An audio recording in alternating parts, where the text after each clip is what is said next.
All right, so I start the. Hi. Yeah, you heard that. Yeah, recording in progress. So hi everybody, and I'm super excited as always to have another series of webinars with 500 startups together with Kate. We are doing this already for so many months, and we've met amazing people from 500 startups that became alumnus after their program, and these people are changing the world with their amazing solutions. And today we are going to speak about culture in a startup. Yeah, it's you may think, oh, it's boring culture. Oh, I know everything about culture. Basically, many startups fail because of having no clue about culture. And today, Andrew is gonna open a lot of I don't know, advices to you that may actually open you a new world of how building a business. I would like to finish my statement with that.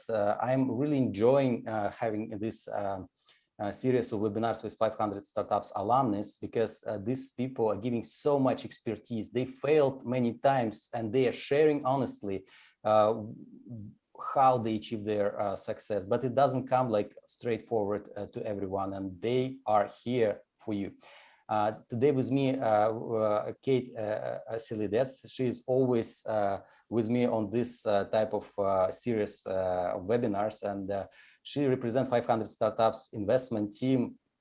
I really enjoy working with her. She has so much expertise in startups, but always amazing network that she brings here for you. And we all have people like Andrew, and I'm super excited to have such webinars. Kate, the floor is yours. Thank you for such a warm introduction, and hi everyone. Thank you so much. Thank you for joining us, for watching us. Just quick introduction. As Daniel said, my name is Kate. I'm part of the investment team at 500 Startups. 500 Startups is a venture firm and business accelerator. We invest in early stage companies. Typically, it's a pre-seed, seed stage, and our mission in general is to discover and support world's most talented entrepreneurs, help them to create successful companies and scale, and of course, build thriving global ecosystems.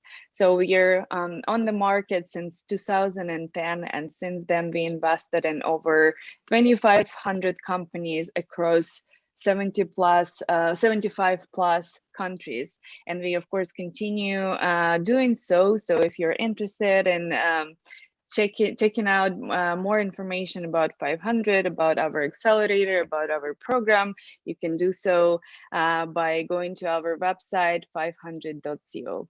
And I'm super excited that Daniil and we continue this initiative on a monthly basis.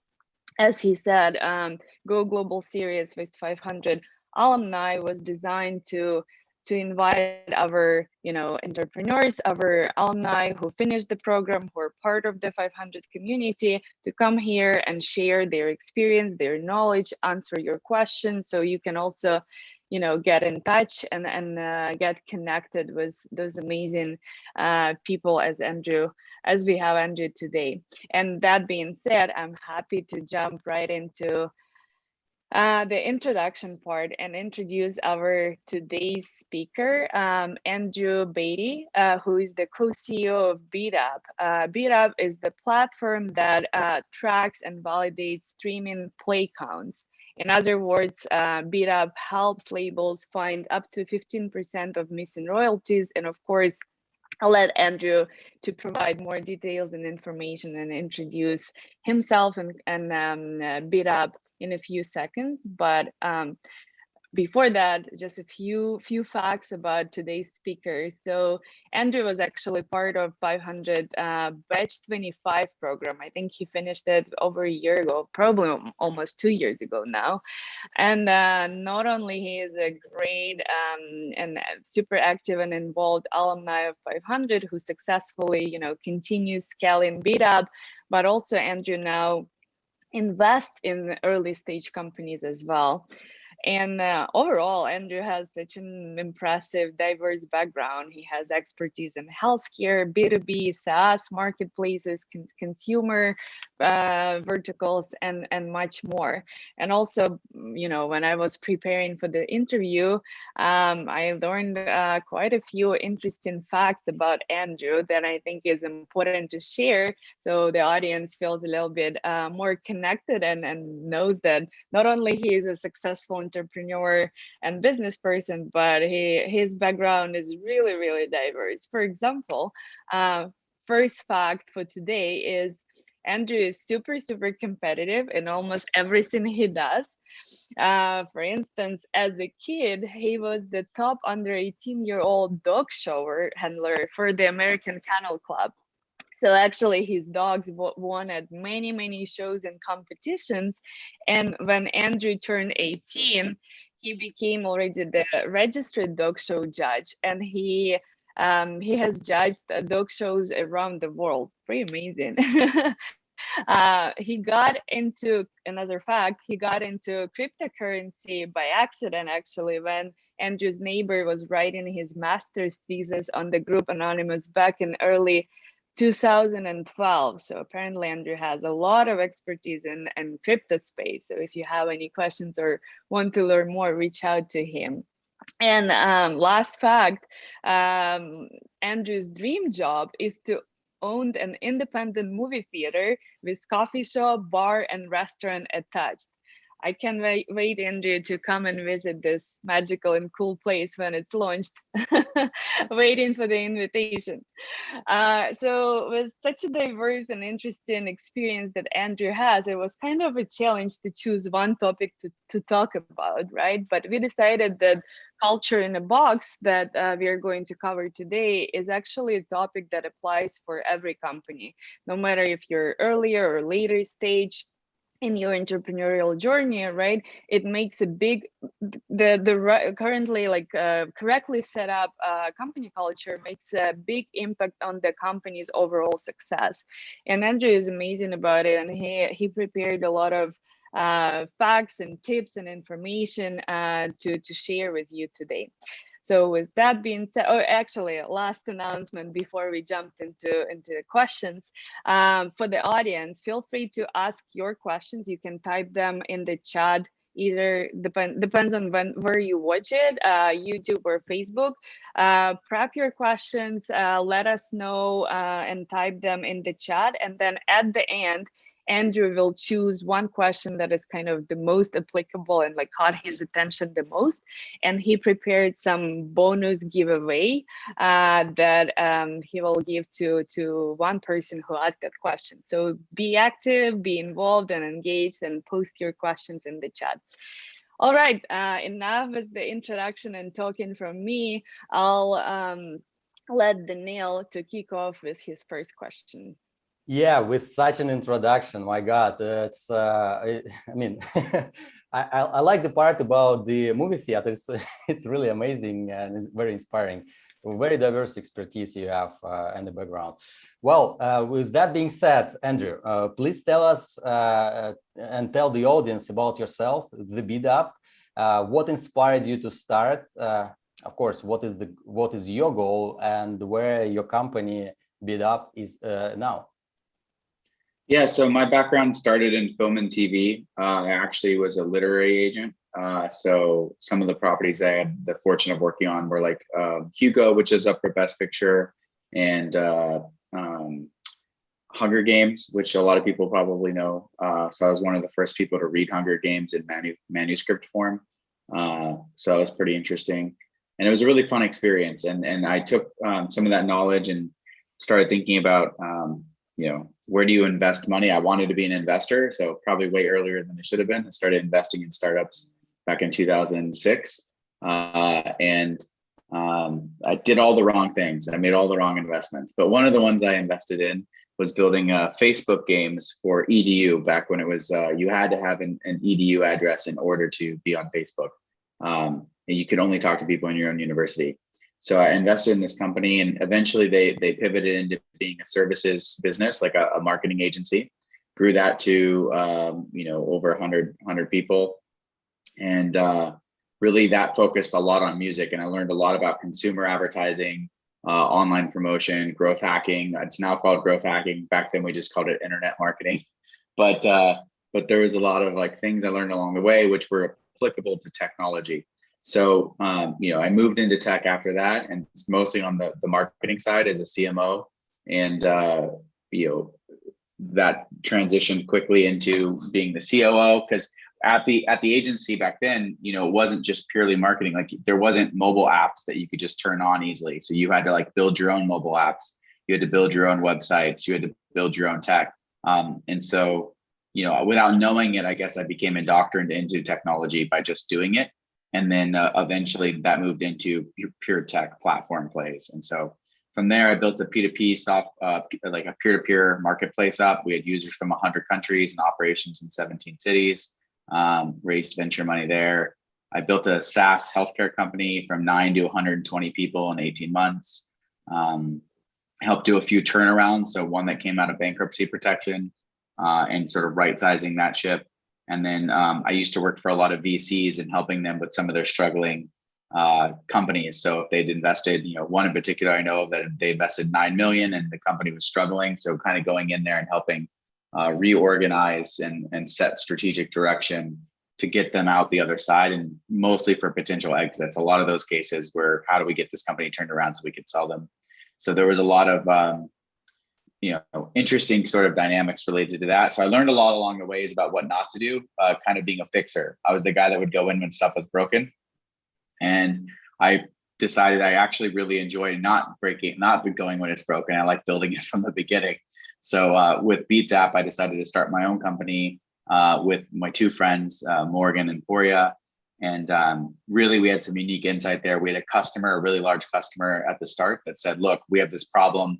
We have no idea how many times a song is played on streaming services. Imagine like you go to your favorite artist on Spotify and ask yourself, how do you know that they have 4 million monthly active listeners? Like it's very difficult for you to know what the exact number is, and labels don't know either. And so that reporting is often incorrect. And so they asked for an authenticated audit, because everything they make now is based off of that. Like over 60% of the revenues is based off streaming.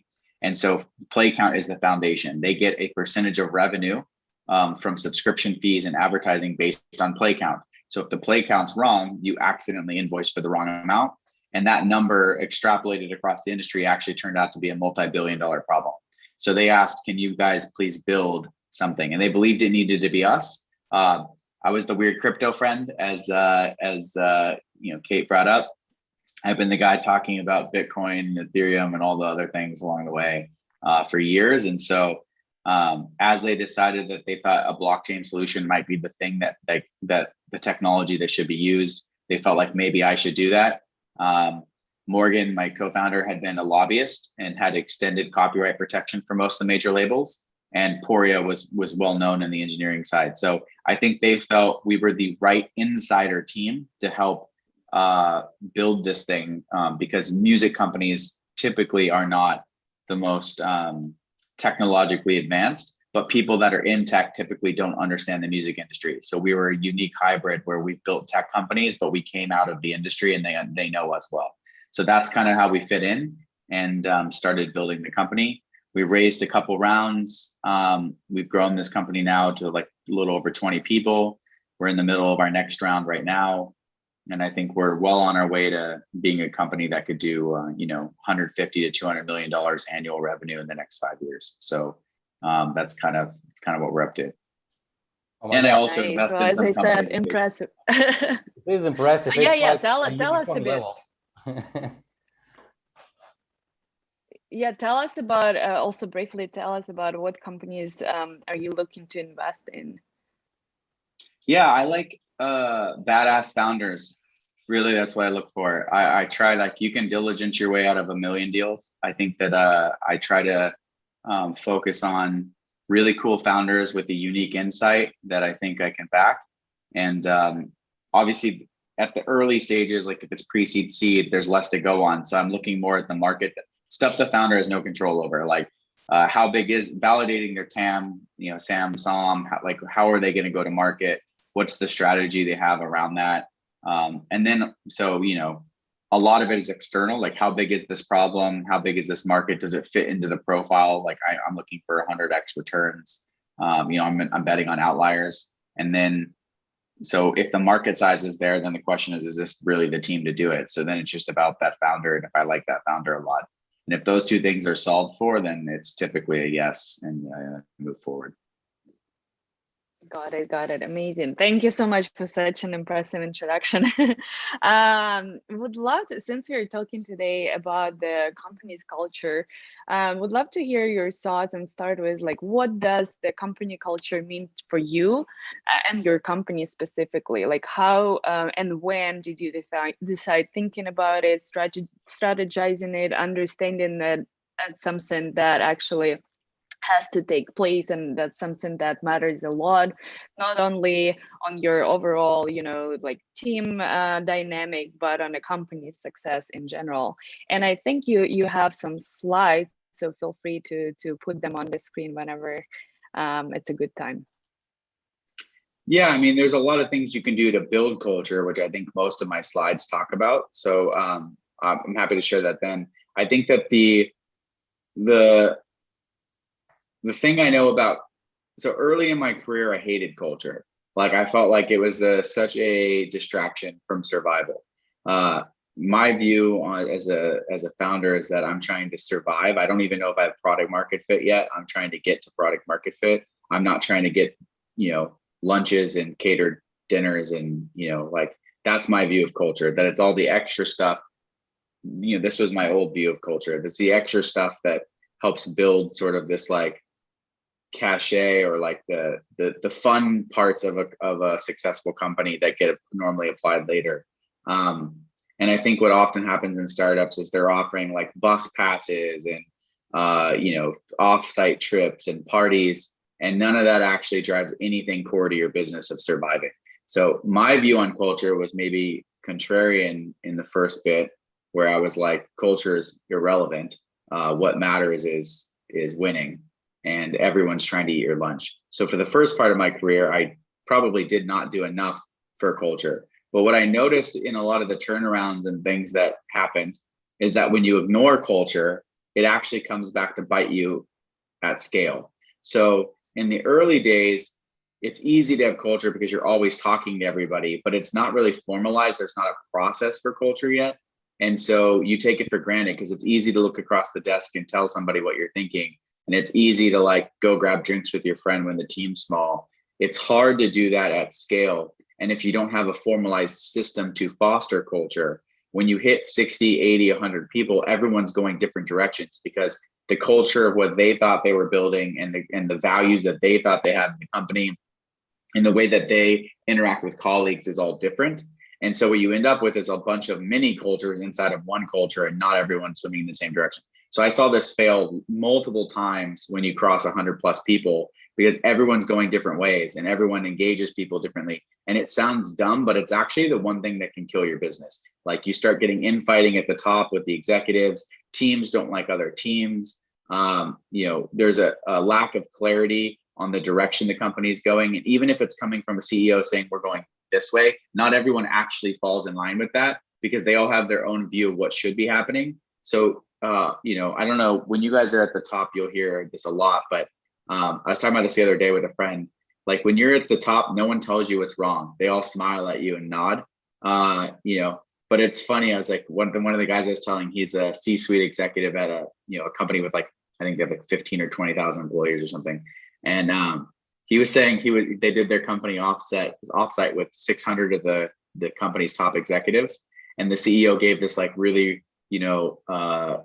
empowering, passionate speech. And then they went to the bathroom and he's standing in line at the urinal and the guy in front of him said, like, can you believe the load of shit this guy's saying? Like it's funny because like when you're there, no one's telling you this is how they feel. And so culture becomes so much more important the longer your company's around. And so my point is, I hated it in the beginning because I felt like it was distracting. It did not solve any problem for your business. However, it is the silent killer because if you don't address it early enough, you actually don't create the connective tissue to build on later. And then when you end up with a successful product market fit, you end up with an unsuccessful team. And so that team actually is what could kill your business. And so the things that I wanted to talk about today were, what are the easiest things you can do to create sort of that tissue so that when you're ready to address it, when you have product market fit, it becomes easier to start layering on all these initiatives and not building from scratch. Because by the time you think to build it at 100 people, it's too late. So if you just do a couple little things early that I've found over the course of my career, it actually sets that foundation of understanding and connective tissue so that you have a higher chance of success at scale. And so these are the problems you won't see until you've hit scale before. But these are the things that, what I wanted to talk about today were things that you could do that take almost no time at all as a founder from day one, that just set the precedent or the tone or the process to being able to scale later.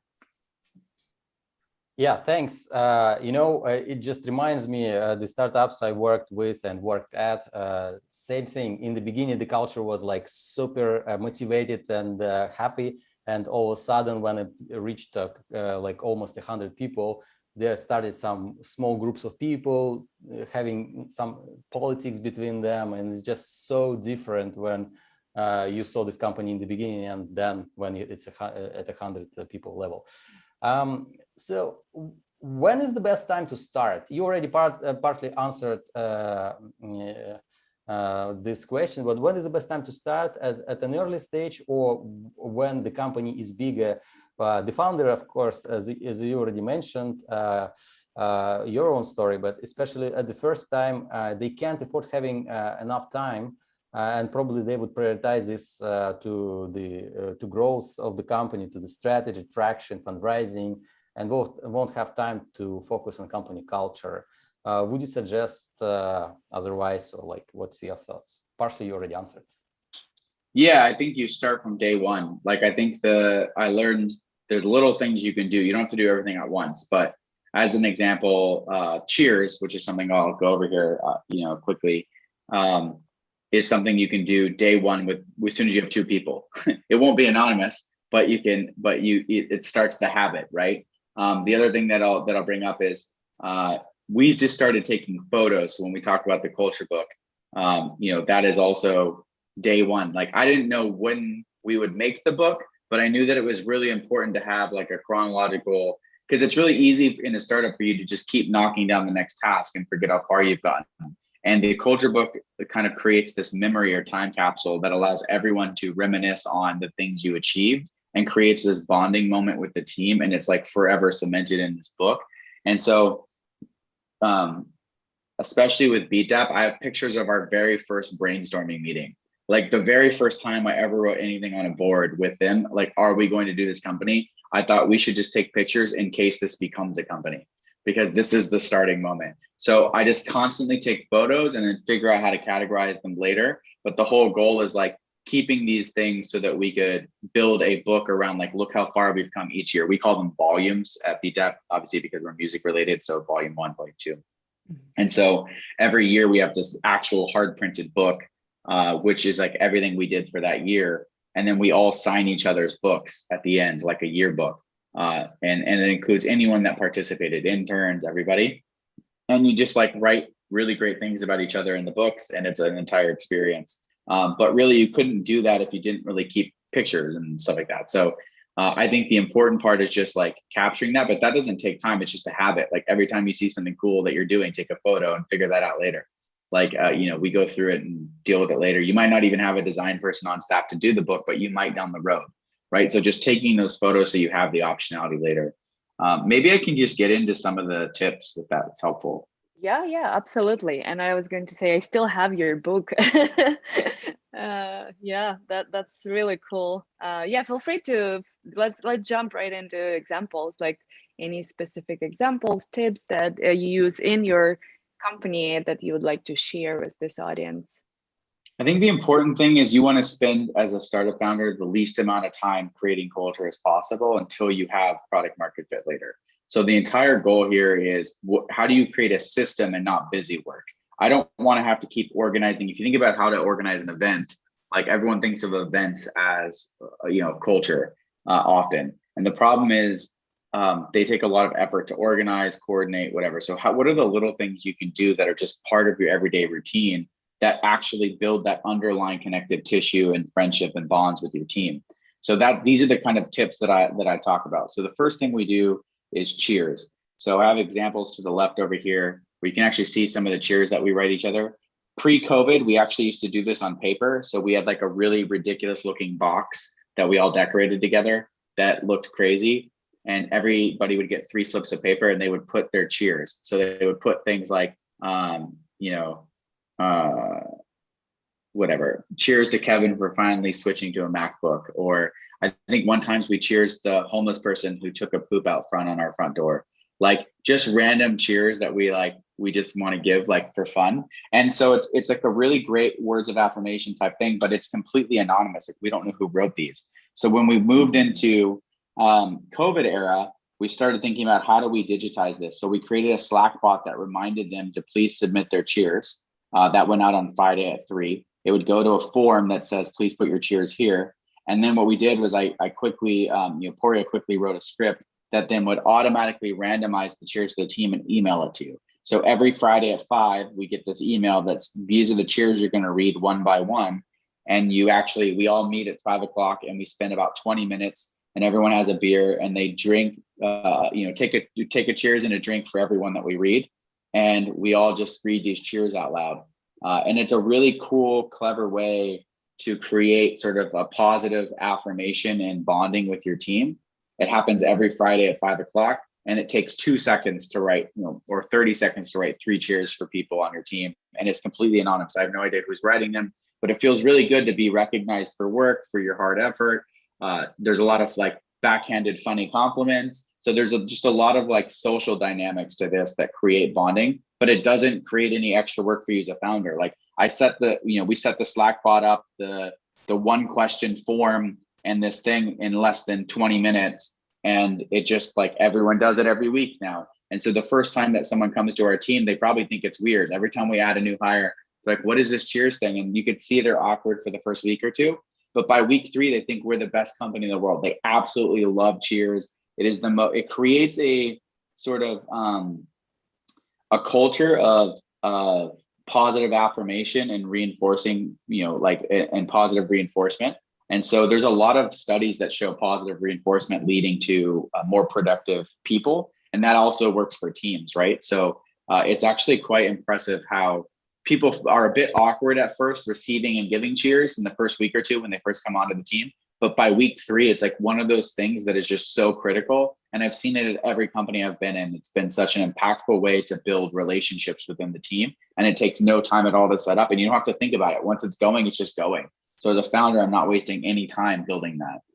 Another thing we do is this 16 personalities test. It's free. The key here is it tells you like it'll give you an idea of how you like to work with people. There's actually a work section.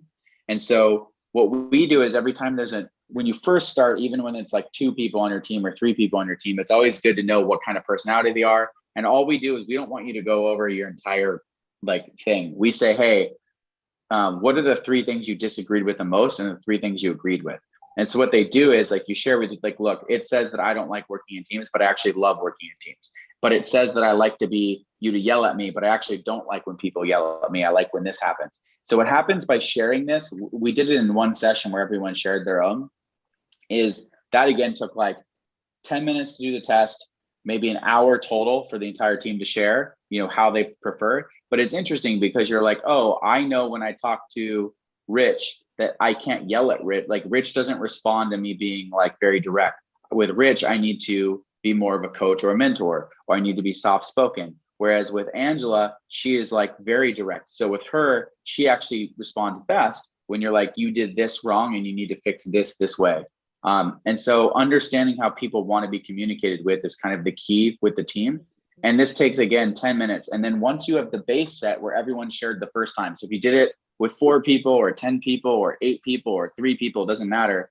The key here is how do you make it a system? So in onboarding for every new employee, when they come in, they should do the test and then share to the team, this is what I agreed with and what I didn't agree with. And the reason that's important is not only does the team need to know how to relate to this new person and how they should talk to him, but the natural next question that new person will ask is, what was yours? And everyone will share what they remembered about theirs without actually having it ready. And so what it ends up doing is reinforcing every other person's traits every time you add a new team member. So as you start scaling, everyone before it starts hearing over and over with frequency, oh, I forgot, like Jill really likes to be talked to directly, and Rich really likes it when you're soft spoken and talk to him privately. So those just get reinforced naturally by way of onboarding new employees without having to create a whole nother meeting to talk about it again. So you do it first as a base, and then you allow the new person coming in to do it.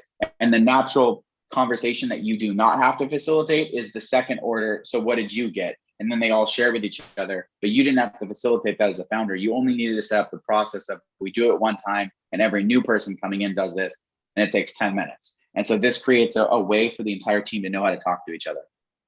And the other one I really like is I do these energy checks. So I do this on Slack, and I look for what their morning mood is. I set it at the same time every day. So what's your morning mood? What's your energy level? And then at the end of the day, I send them one more and ask what their accomplishment level is. And the key here is that I like to have the team somewhere between a 3 and 4. What you'll see often is, like, if you're in a really aggressive sprint to get something shipped, your engineering team might be running out of morning energy and morning mood.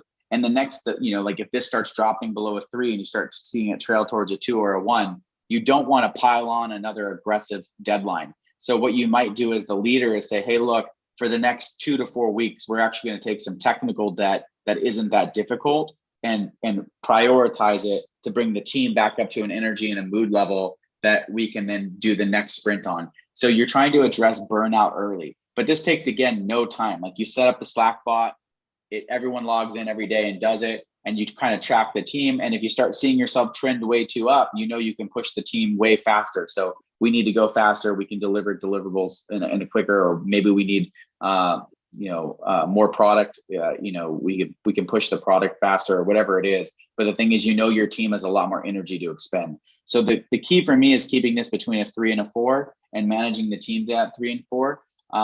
And watching really for burnout when you start plummeting down to the 2. But again, this is just like an automated thing that keeps your team from breaking, because you don't want them to break. And you can start doing this by yourself, and then add your co-founders, and then add every employee. And eventually, like now, we have it by department. So I can see if engineering's burning out, but marketing's not. And so, we have a team view, but we also have departmental view. And again, that took no time to build out. But if you start it, you can always layer all those views later. You don't have to have every view to begin with. You just need to know how the team is performing as a whole. So that's like another one. That's why I call it culture in a box. The other one that I think everyone underestimates is games. So everybody always thinks of culture and just like, these fun things you do with each other, but they can happen all kinds of ways. I think the traditional way, the reason you see it a lot in startup offices, the ones you always see are like foosball and ping pong. And Kate can attest to the fact that my team, specifically BTAP, we definitely were like the most aggressive ping pong players in all of 500 Accelerator. We played constantly. And I think confirmed. it builds like no one would touch it. It was like the first week I remember being there and nobody was even playing. And I'm like, screw this. And we just started going. And then once that dam was broke, everyone was playing. And it creates this relationship. It's like it's like the new age water cooler talk. Everyone is just talking about their lives. All the interconnected pieces that occur from competition or playing as a team, it like fosters a different relationship level than you have when you work with somebody. So the entire concept of games is important. So internally, like at BTAP, we even built an app called AWOL when you're not at your desk. It actually calculates all your scores, and there's like a leaderboard, and it tracks who's the best at foosball, which teams are the best, who's the best at ping pong, etc. And so there's like an entire internal app for rating all the employees against each other, for again, leaning in to encourage them to participate more in those games. Because if you put a leaderboard on something, everyone will participate. So like we created this layer later, but again, that's the second layer. We started by let's just play games. And when we went to digital, we looked for different ways to do the same thing, because it creates the same sort of connection. So we did this really old school capture the flag game called Tag Pro, where we all play at once. And it's really funny because people start getting nicknames. So we had this woman on our team who would sit over, you see these, like, there's like these little yellow dots. When you hang over them, all of a sudden the blocks change color. And if you're on the wrong color and for your team, you die. So we called her Kill Switch because you wouldn't even see her all game, and all of a sudden she'd come out of nowhere and kill like 12 people. She's like incredible at that. So anyway, people start really building relationships with each other through games. And so the more that you can encourage these games, the better, because it allows you to have a non-work related relationship and conversation. And we set it up just one day a week where we play games with each other for 20 to 30 minutes. And again, it's not a huge, there's no expense to it. It's really easy to set up. It becomes part of our weekly process, and it creates this sort of like, relationship. And I talked about the culture books. I actually put a link, if you put this out later, to our actual full culture books. So you can see them. Every year we do a book, and it basically describes how the year is done visually with photos and pictures. It's a really fun thing. Then we actually put them all out, as you see here, and everyone comes in and signs each other's books. And we have like a little giveaway for everybody. And so we make it into a team event itself of just signing the books, kind of like the end of the school year when you guys all sign each other's books before you leave for the summer. And so that's kind of the concept. It builds a really strong foundation and core team and cohesive unit. And everyone's just really enjoys seeing themselves in the book and all the things that they've participated in accomplishing. And it just cements that and kind of like creates a really amazing, deep cultural bond with each other. And then, as I said, as you go, you can add layers. So if I had to do anything, it's just cheers and mood, energy, and games. Like those three things are the starting pillars you can do at 2 people. But then as you start layering, we start doing things like Mentor Monday. So let's bring in people to talk to the team about different subjects. We started doing these personal biographies. So one person every week would actually do an hour presentation at 5 o'clock after work hours on their entire life. So this is me as a kid. This is my first girlfriend. These are all the places I've traveled. These are my favorite hobbies. This is my mom. This is what my mom does. And we get to know each other on a personal level outside of work. And it's like, we did this as a digital form because it was really hard to connect with people over the internet, when post-COVID like happened. So we started these sort of personal biographies. And if you think back about how this, not to get into psychology, but fraternities do this really well. Like every time you join a fraternity or sorority, you have to present who you are. Everyone gets to know you. It's a very intimate, vulnerable moment. And then everybody that responds in a positive way, it builds this trust and this sort of relationship with people that you maybe wouldn't have ever had if you didn't expose yourself that way. So the entire point of these personal biographies is an hour for that person to be vulnerable, for people on the team to ask really insightful or inquisitive questions like, what got you into longboarding? Like we have a guy on our team that like literally will do like 50, 60 miles an hour down a hill on longboards. Like it's crazy. So you're asking like, what got you into this and how do you get into this sport? And you find out such fascinating things about people. So that was like the other thing. We did start layering in events as we got bigger and more sort of formalized. So we call them forced family outings. We do them once a quarter. That's what my dad used to call it when all the kids used to have to leave. We all used to have to go to these stupid family functions, and we hated it, but we also secretly loved it. So we did the same thing at work. We call them forced family outings, and everybody goes and does a team event, whether that's like a hockey game or whatever. This was mostly pre-COVID again, but hopefully, post-COVID, we can go back to those things.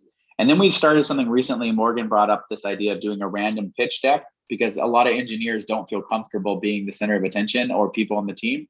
So there's a random deck with the most ridiculous slides. You have no idea what you're going to get. It lasts 2 minutes. And the presentation of what you're presenting is decided on Slack the moment of with upvotes. So everyone's throwing out ideas and then everyone upvotes it.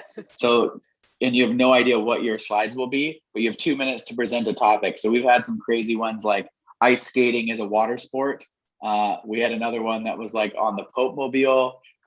We've had some really like one just on shampoo. Like it's pretty funny, but we end up with these ridiculous presentations. So you have 2 minutes to present about a subject you know very little about. With slides, you have no idea what's coming next because you don't actually get the slides until they pop on the screen. And so it's like a completely crazy, fun experience. And then everyone just rotates through. And again, we just do these once a week, but we've layered them on after that foundation because through cheers, you have trust and relationship to be vulnerable. Through the games, you have the sort of like relationships offline built enough to be comfortable doing a random deck. You know each other well enough to know what interests they might have to bring in these mentors. And then be through all of those things, you want to hang out with each other after work. and sort of do something quarterly. And so we create these sports families. So you can see how they layer once you build the tissue. But if you never had that tissue to begin with, you end up with individual clicks at your work, right? And so that's where the suggestion is to start with those couple things and then layer in more as you get bigger and you have more time that you can afford and you have product market fit. But don't go straight to the events and straight to doing everything at once, because that's a giant waste of your time. So this is kind of the middle ground. Wow. Thank you so much for sharing all the tips. I actually thinking of trying Cheers myself with our team. And I think mood and energy check is something really, really cool to try within your startup company. That's amazing. Thank you for sharing. And you actually mentioned like a lot of things you can do when you're all together in the office.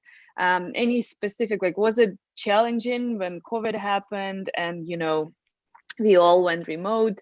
How did it change your kind of culture, your approach with all these physical kind of games and interactions? What have you done in that regard?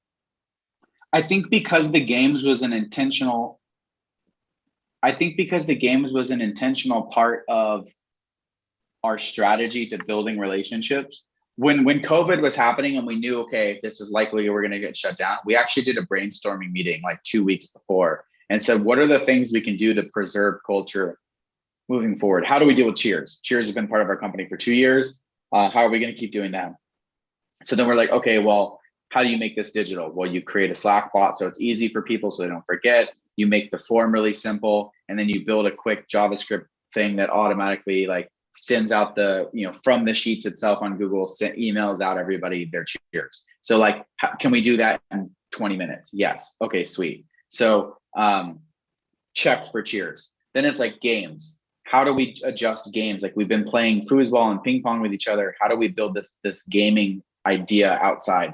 So then we actually brainstorms and like the devs were like, hey, we love this game Tag Pro. You're going to think it's horrible and it's going to be really confusing and hard for you to use. But it's now like the running joke. Like it's like so fun, and everyone, like there's people that are really good on the team now, and it's like funny to just do this Tag Pro thing and you wouldn't expect it. Or we did that Psych by Ellen game for a while, but Psych's really only good for teams under like 11 before you have to start paying for it or it gets too confusing with the answers. We do like Among Us, but Among Us has caps, I think at 12 people. So you have to break into teams. So we just do like different games that foster sort of that sort of offline relationship building. And the concept there is just whatever game do we think people might want to play that they enjoy, and be willing to test a new game out 1 week. And if we don't like it, go back to the old tried and true Tag Pro, you know? So we did a brainstorming session 2 weeks before COVID to say what maps to digital. And then if it doesn't map, like forced family outings don't map to digital. So then the question was, what are other things we can do? Like the relationships you build when you think about, when you meet people, you're learning about when I go out with people from work, I'm learning about their kids and their wives. And like, that's the part where you're learning about people. So we tried to recreate that and make it vulnerable with these biographies. So how do you get someone and sort of, you know, set the tone? So when Morgan and I, and you know, we went first, we set the tone. We did them an hour long. We didn't want people to rush through a 10-minute biography.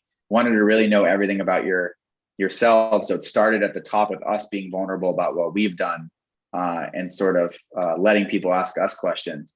And so then it kind of followed suit. Every employee after that then did something similar, and it kind of took on a life of its own. So I guess we pre-COVID did that. And then the next week we actually went, while we were still in the office, all remote. So everyone logged into their computers and we practiced it for the week before we actually were remote, and said, okay, this doesn't work. This energy check 3 times a day doesn't work, because that's what we were doing. Let's move it to 1 time a day. And then like the accomplishment at the end. So we were able to brainstorm, come up with ideas, test it for a week, and then set a date to go remote. And so by the time we went remote, it felt very seamless because we thought through how all of these things were going to work.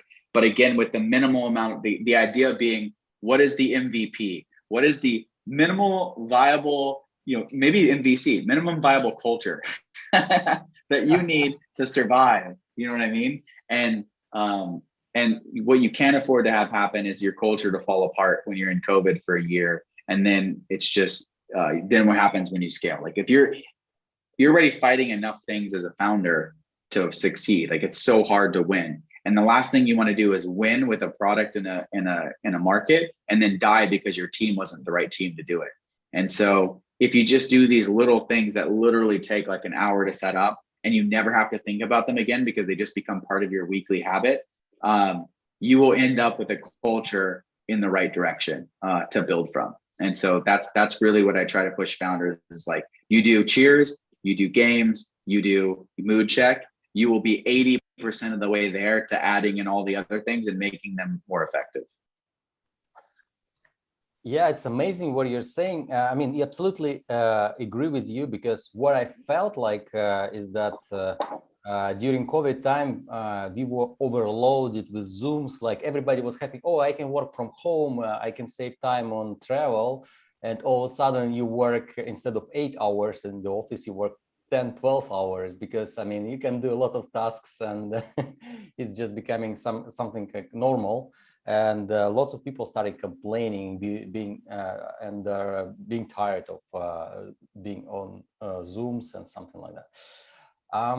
But continuing on this topic about COVID, people are coming back to the office. COVID is about to be over. What is your strategy on bringing people to the office, if you actually plan to bring them to the physical location back?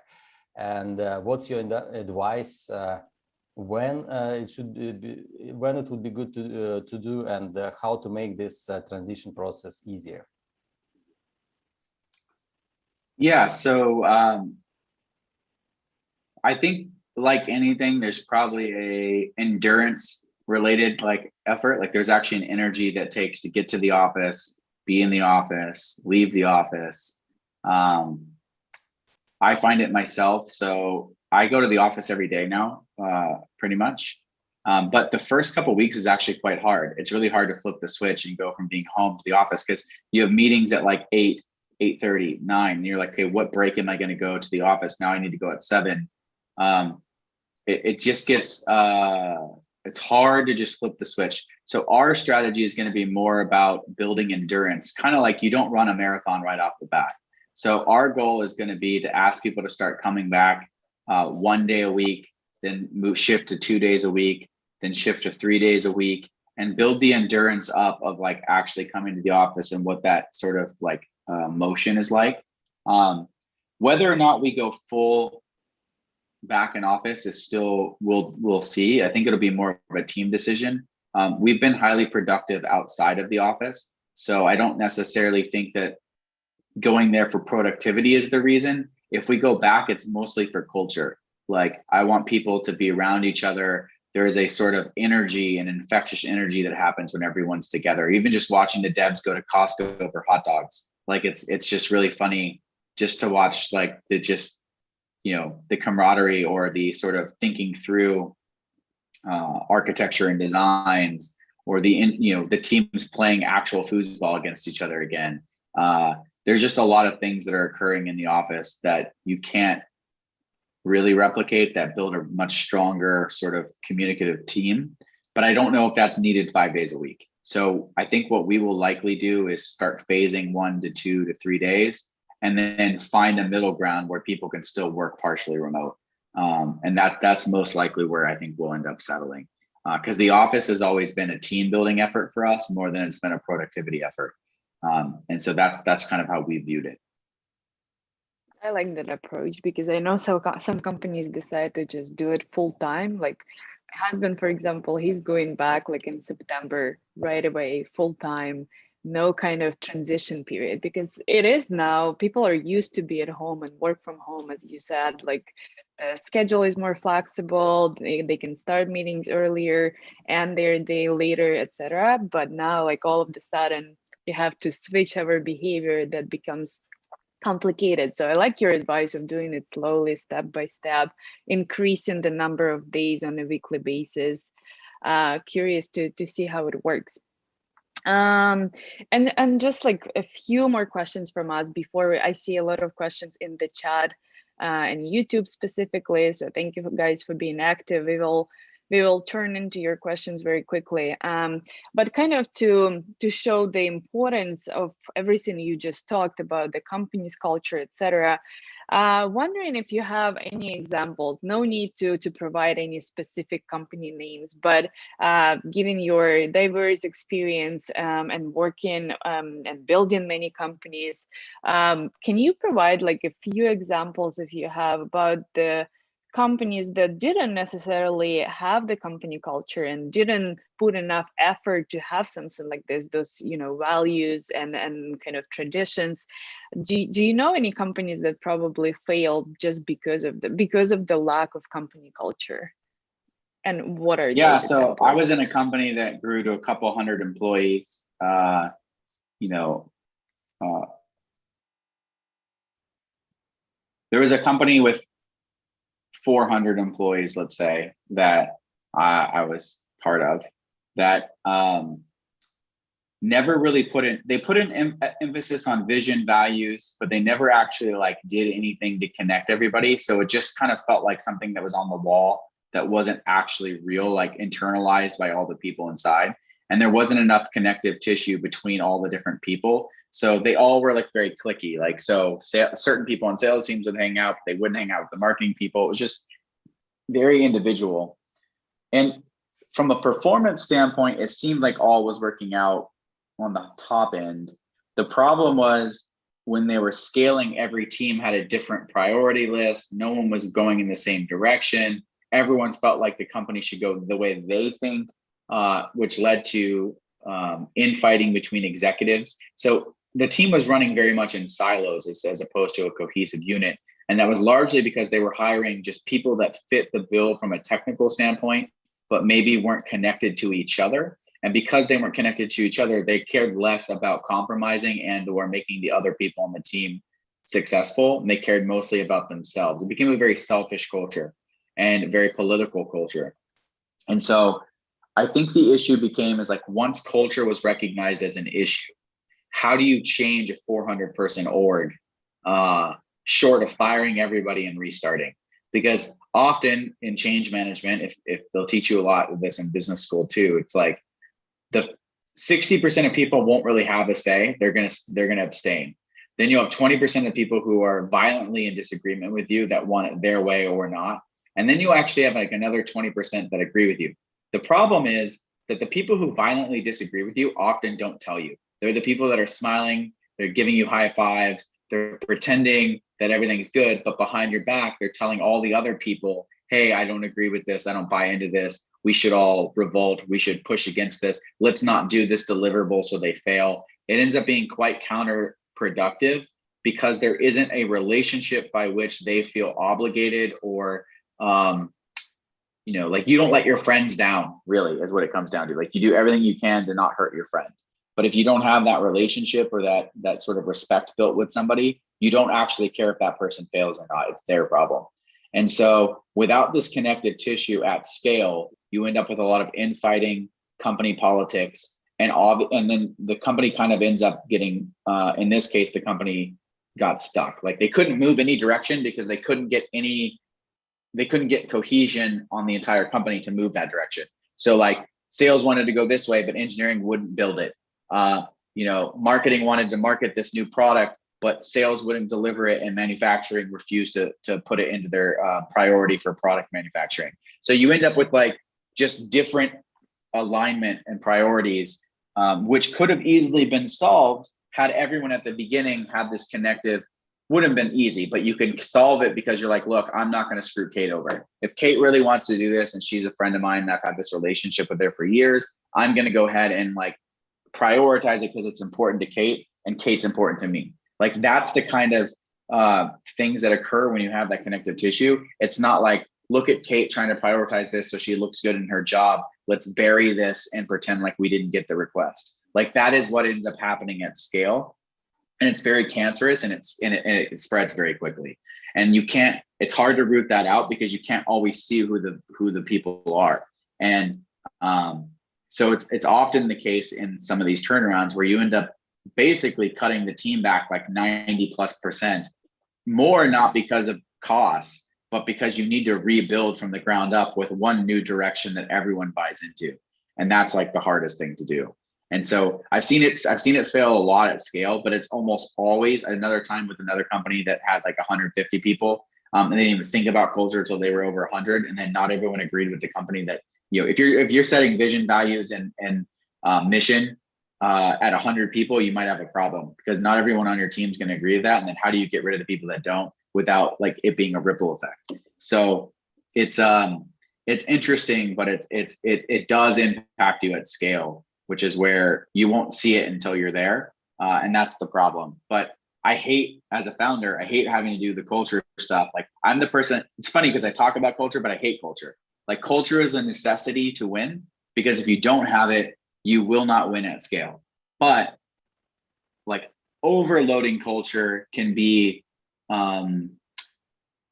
distracting, and it does not actually drive your core business, especially in the early stages. So it's like finding this middle ground of how do you build towards culture without actually spending too much time on it. Like how do you enable culture to occur in the right way, but without wasting a bunch of potential time instead of selling customers or focusing on other metrics that matter as a business. All right, thanks. I mean, that's a very comprehensive, and I just try to remember my own cases from my own life, but I completely agree about politics. I personally faced some example of politics, and I saw it how negatively impacted the company. I definitely saw how it was degrading, and the company had to hire new employees at some point. Well, I have to ask this question, and you won't get away without giving us this answer, but we always ask this about fuck-ups, your personal fuck-ups when you build your company. What was your learnings, and how did you solve it? Like, yeah, tell us the truth. Yeah, and maybe just top two, because I want to make sure we let our audience to ask their questions as well. Yeah, I'll make it quick. My biggest fuck up was with Spinlister. It's my peer-to-peer sharing economy. My style at that time was very authoritative. I had built a marketing agency where I made the decisions and the calls. And people were either high performing or they weren't. And if they were high performing, they stayed on the team. If they weren't part of our team. And I think I took that mentality into tech from sort of the services side. And in that business, you have to perform or you lose your clients. So kind of you're in like a very, maybe it's not even that. I'm just a very direct and blunt person. And so I think that my mistake early at Spinlister was talking down at people because they weren't performing and maybe riding them too hard. Like I was very results driven, and I never celebrate. Like we celebrate wins, but who cares, man? There's like 1,000 more wins to be had. Like congrats, like let's move on. And I think that was not the right approach. Like I had a bunch of really high quality employees that burned out and hated my leadership style. And it was a really tough learning experience, because I think that that's where I started implementing things like 16 personalities, because I realized that not everyone can be talked to the same way. And what worked when you start a team, it's easy to kind of pull the people that relate to you, because there's certain people that thrive in that kind of direction, but at scale, they do not thrive in that direction. Like you can't find 1,000 people it's hard to find 1,000 really gifted A players that all take direction that way. And so at scale, I lost a lot of really great employees and friendships because of my leadership style. And I think adjusting that leadership style was a tough pill to swallow. And to this day, I still have regrets on some of the friendships I lost there that were meaningful to me, but maybe I didn't appreciate them well enough at the time. And so I think moving forward, I learned from that, like that certain people need to be talked to different ways, and also to kind of take account for that. And so when I say something I think is out of line, to try to come back to people quickly and apologize and let them know that I probably like I didn't mean it like the way it probably sounded, or even just change my community. Like I don't get into in-depth conversations in text anymore because I realize that my text messages come across very direct. But if they talk to me on the phone, they'll understand I'm not mad. I'm just like asking a question, but like my tone isn't always expressed well in text message. So my own communication style or the things I choose to engage and talk about are different. And that's largely based on me fucking up my culture at Spinlister with the way I led some of our team. I hear you. I make Yep. similar mistakes sometimes. Yeah, thank you. Kate? Yeah, those personality tests are important, like especially within a small team or small department. I feel like it's very important to understand the style of every single employee and definitely adapt to their preferences. So yeah, thank you for sharing those. And kind of another traditional question that we ask at the end of our conversation during this event is because we invite our alumni who went through 500 programs, who went through accelerator, we kind of want to ask our founders like about their experience of being part of the accelerator, because for someone it might be helpful, for someone it's not. Like, how was your experience, and would you recommend like the founders on this call, on this meeting, is it useful and helpful to apply to and become a part of accelerator or not? And if so, why? Yeah, I think accelerators are awesome. I love accelerators. I've been through a number of them. I'd probably do it again, even with like another company. I think it's such a bonding moment for your core team to go through an experience like that. I think that the reason I picked 500 specifically was because I liked the intensity that it offered. So it wasn't just about network; it was about a sort of results-based achievements, and I liked the intensity of that. And so, it's kind of like it reminds me of going like when people talk about going to the gym. Like, people hire trainers to keep them accountable. They don't hire trainers because they don't know how to work out typically. So I think like an accelerator is very much that. You're under a microscope for 4 months. You have results you need to achieve.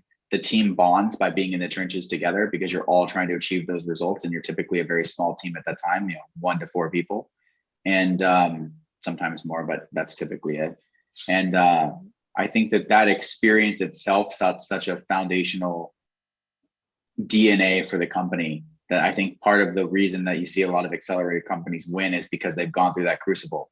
And I think that is something that is very important. I mean, we were well funded at BDAP. We'd already done our round, and we chose to go to 500 still because we wanted that experience. For us, it wasn't about the network as much as or the money. It was about the experience and the sort of pressure to perform in that environment that we wanted as part of our core DNA for the company, and we wanted to set that early. So I think that I'm a pretty big fan of accelerators. There's different accelerators for different people. I've done CDL in Canada, which is super amazing. It's a great accelerator. I've done Project Music, which is a great accelerator, out of Nashville for music specific companies. We obviously did 500 startups. I've been a mentor at a lot of other accelerators.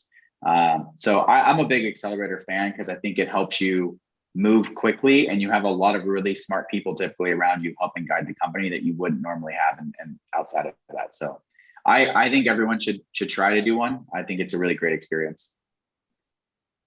Amazing. Thank you. Thank you for your feedback. All right. All right. All right. So now we have a big, most important part, the questions from the audience. And before we start, I have small request to the audience. Everyone, please use this opportunity to ask Andrew questions. This is the time when you can ask your personal issue where you face with related to your culture in your startup. So ask this question. Maybe today we can come up with some advice or steps you can apply it right after this live stream. And don't forget to like, repost, and subscribe to our channel. This helps us to reach with this content broader audience and help more entrepreneurs. We really appreciate that. And let me ask this first question. And the first question won't be about culture. Actually, the first question is about how difficult was it for you to make your first sales? And exactly, they say, how difficult was it to connect with your first clients? What was the steps you have taken?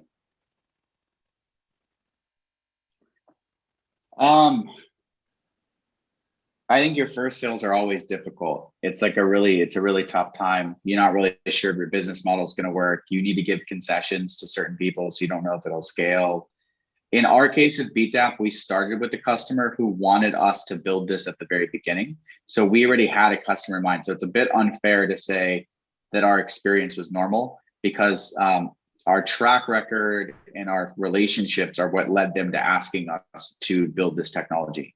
So it's not the typical format. In other businesses, I find that the easiest way to sales is to, it's going to sound, you probably heard it a million times, but it's like to do the minimum viable test. Like, go to them, ask them if they'll buy it. If they won't buy it, ask them what it needs to have. Like, what value do I have to create that this makes it a no-brainer for you to buy? And if you hear that 4 to 6 times, the same sort of similar answer, build the next version with that in mind and go to the next set of customers. So instead of trying to go after like 100 customers at once, I go to the first 6 and see what the reply's like. Iterate on either my communication style or the materials themselves, and see if they'll buy that. Recently, for example, there was a blockchain tool that they were trying to sell into forestry. And I was like, there's no reason to build this tool before you go to sell it. Like, build an Envision app, go and sell them that it's done, and see if that's the bottleneck for them participating or not.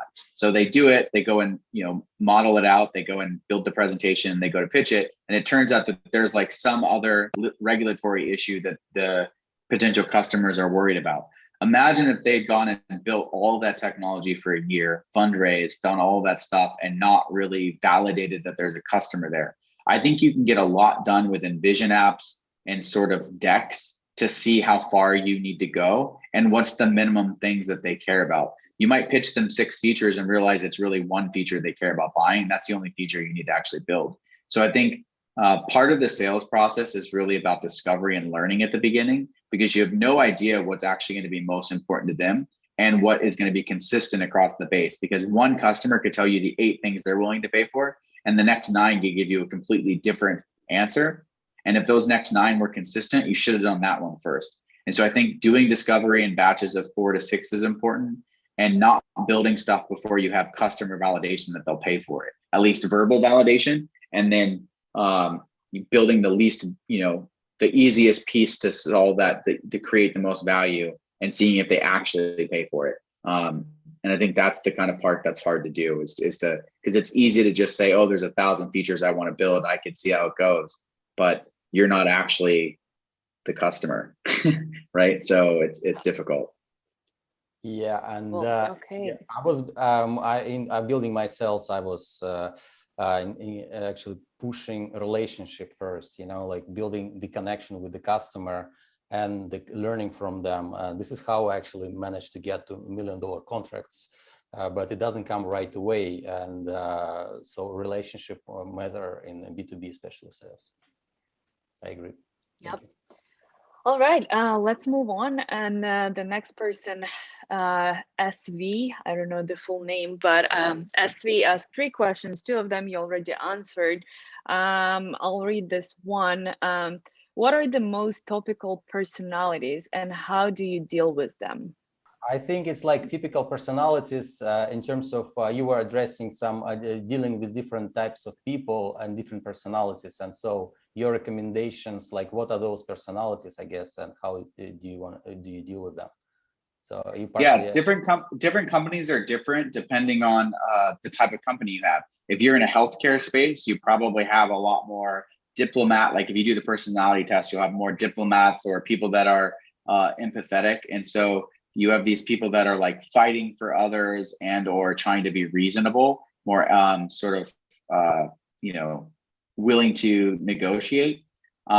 If you're in a, sometimes you're in a consumer space where you're fighting and you have a lot of performance marketers or highly competitive in type A. And so you might actually end up with a lot of people that are, more aggressive and outspoken and So it depends on the org that you're building and the organization that you are, I guess your market also. I found that it's different with different companies. With BeatDAP, we have a ton of engineers, so almost all engineers. So a surprising amount of them are actually like very analytical. They're the diplomats, they're the deep thinkers. They're not the sort of loud, outspoken type. And so, you know, you have to allot them more time to come to an answer. So like giving them materials early and not putting them on the spot so they can formulate a thought about it before they come back and give you an answer.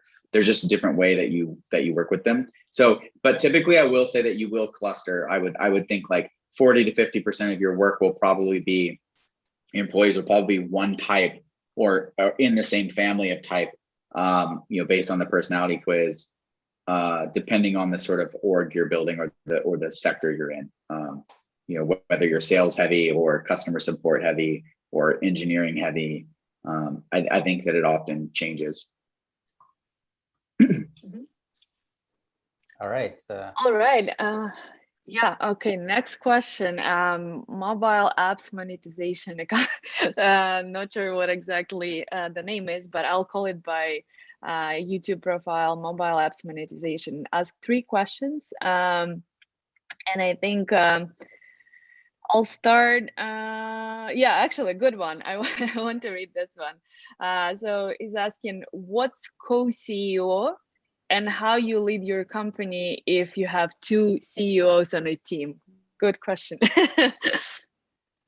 Yeah, so I would say that it's not a typical format. It's the first time I've ever done it.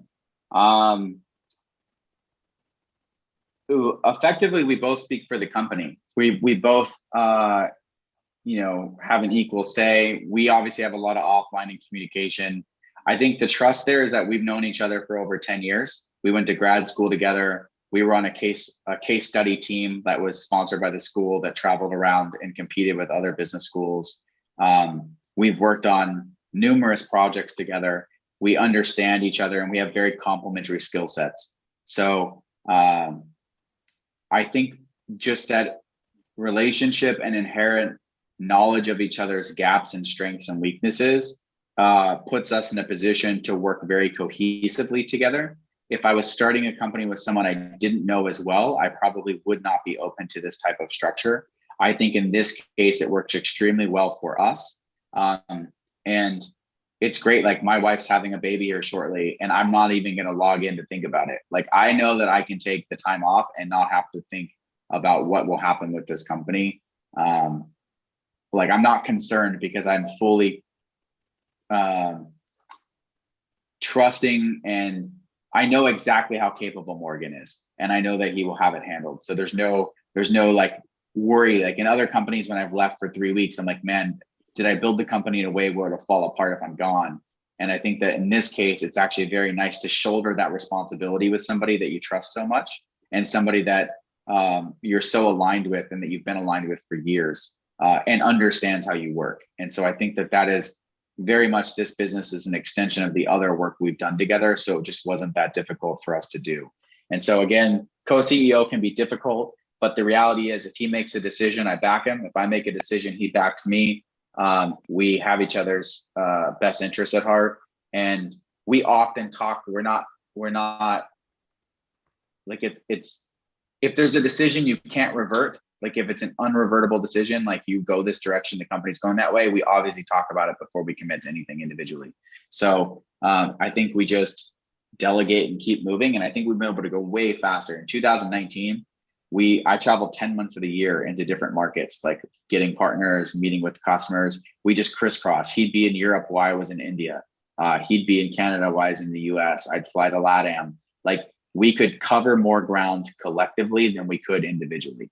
And I think that we did a lot more work strategically as a company building those important relationships because we were both able to speak for the company and we both knew that the other person was carrying the water they were supposed to be. So it worked out really well for us. But again, it's a unique situation. It's a very interesting. Yeah, and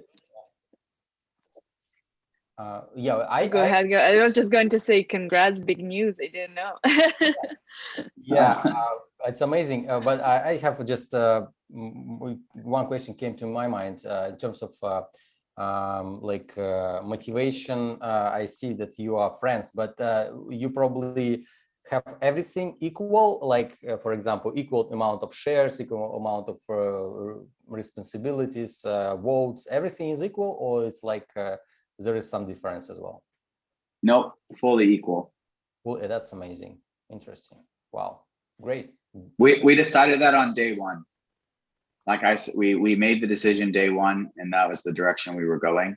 And so it's been that way for 3.5 years now. So they say average partnership lasts longer than the average marriage. So you found a good partner. It's actually funny because his wife is very similar to me and my wife is very similar to him. So in a lot of ways, we married each other in business. That's awesome. Great, great. All right. I think we only have less than 10 minutes left. So, and we still have a lot of questions. Thank you guys for being so active. And it shows the importance of this subject, right? I want to read this question again from Mobile Apps Monetization account. I think it's important. And yeah, Andrew, if you can answer it pretty quickly, that will be helpful so we can ask more questions. What do you do if people don't buy your culture code?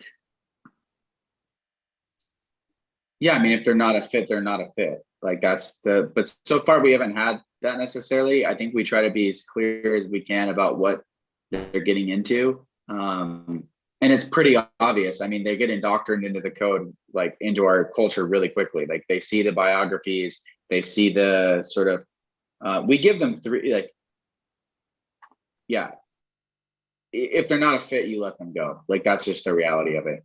But so far we've been really good at selecting the right people and not picking, at least at BeatApp, we haven't had that issue. We've actually only had one employee ever leave, and they were there for over 2 years, and we threw them a huge going away party because they got a crazy salary increase, and it was like it was a really great opportunity for them, and I think they're sad they left. but like at the end of the day, like we really value every person, and I tell them, like, look, I'm not naive. You're not going to work here for 20 years. If you give us 3 to 4 years and this is a stepping stone to increase your career, I'll be your biggest champion. So like, we just ask that while you're here, that you really help do as much as you can for the company to leave it in a better place for tomorrow. And so, yeah, that's the answer. If they're not a fit, you get rid of them. Yeah. If they're a fit, cherish them and be their biggest promoter. And how soon should you take this decision? It's like, ideally you should take decision fast, but I think it becomes abundantly obvious if someone's not a fit within 4 to 6 months. I think you can often identify that in the first 4 to 6 weeks, but I think that it becomes really clear by 6 months whether or not that person is going to stay, if they're like a team fit or not. And hopefully you've done enough to make sure that that's not a problem beforehand. And how big is your team? Just remind me. We're just over 20 people now. But the same thing applies for other teams. Like when I scaled from 9 to 120, it was very similar. We actually structured a lot of interview questions around, this is a whole different tactical approach, but our interview questions when you're hiring 10 or 20 people a month are really around creating scenarios for them to engage, but they don't realize what you're grading them on is how they react to the scenario, not the answer. And so like we were actually judging them exclusively on culture fit and not at all on the answers they were providing. So it was really about how, and we had a rubric that they didn't have. So we were judging them against our core criteria. And then in that case, we'd have a panel of 5 people judging each candidate, and each panel was a different person from a different part of the org. So engineering, sales, marketing, ops. So that way that not any one part of the org like had a bias towards a certain person. So they are culture fit against the entire organization. And so that's effectively how we would do that at scale. But yeah, that's a different conversation. Well, yeah, but super helpful. We probably need to finish. Let's take maybe 1 or 2 more questions and we finalize it. I pick one and the UK pick the other one, and then we'll wrap it up. How about that? Works? All right. Sure. There is one customer development question. Would you be interested in a software that predicts your employees' burnout?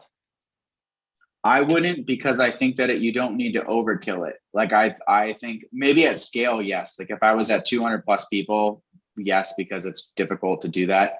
But typically in the early stages, the answer to that for me is no, because it's just another product I have to pay for, when a simple survey of how you feel on a scale of 1 to 10 tracked over time can give me the same answer. So like, I don't see a need to pay for that feature personally, but I would at scale when you have all the user permissions and managers being able to see, because right now I can see and my co-founders can see, but like obviously you can't see how other people are feeling if you're within the org. You need to start setting up different permissions when you have managers, and then you need a sophisticated tool. So I think that in the early stages, no, but for later stage companies, I would assume that that might be something that's of interest. Got it, got it. And kind of similar question to that, but actually wanted to ask it earlier. How do you ensure people work efficiently remotely? And again, what are the tools you might recommend to track their progress, if any? Yeah, I mean, I can tell you for the devs, we look at commits, like how many code commits they're doing. So we use commits as kind of an interesting proxy, PR requests, stuff like that. So we'll look at some sort of inputs that determine, I guess the ultimate output. In other companies, I think it's just about hitting targets, like setting clear targets, negotiating those targets, and seeing whether they can do it or not. I mean, it's a really tough call. You can't see what people are doing. So hopefully you have enough trust in the people that you've hired that they actually deliver. But at that point, I think it's probably results driven. So either they're delivering results or they're not. And then the question is, are they delivering poor results because of the environment, or are they delivering poor results because they just don't work as well when they're not in the office? And again, we haven't had that problem. So I don't know if I'm the best person to speak to that. And I've never really believed in personally remote working. So I've never been in an org that was remote first before COVID. So we've always had a remote team member or two, but again, you're hiring self-directed, high-performing individuals that don't need to be sort of monitored as much. I don't know at scale if I'm the best person to answer that question for remote working sort of productivity. No worries, no worries. Cool. Thank you so much. By the way, people are saying awesome talk, love it. Thank you so much. Great job, Andrew. Thank you for sharing so many important insights. I know the next part is probably difficult because there were so many amazing questions from the audience, but I'll let you to pick. I don't know if you want to pick one or two or more, and let the audience know, especially those people who ask the questions you will pick, what kind of giveaway you have to share. Well, I'm happy to do free office hours. I don't normally, I'm not like a consultant, but I'll do an hour with whoever is the best question if they want. So I'll give you my first choice and my second choice. My first choice is Elena Kristikova. I don't know if I'm saying that right. I actually love this idea of what's the difference between Americans and Canadians. And the best way I describe it is, because I'm American living in Canada, is an American will vary, like the easiest way to describe it is like when you're hungry in America, you look at your friend, you say, I'm hungry, do you want dinner? In Canada, they'll ask, hey, are you hungry? And if you say no, they don't say anything back. It's very like passive. They'll ask you a question with the goal of you, and it's not intentional, it's just a cultural thing. They'll ask how you're doing with the expectation that you reply, oh, how are you doing? And then if I say then, oh, I'm actually hungry, then we could go get something to eat together. Whereas an American will say, I'm doing this, do you want to come?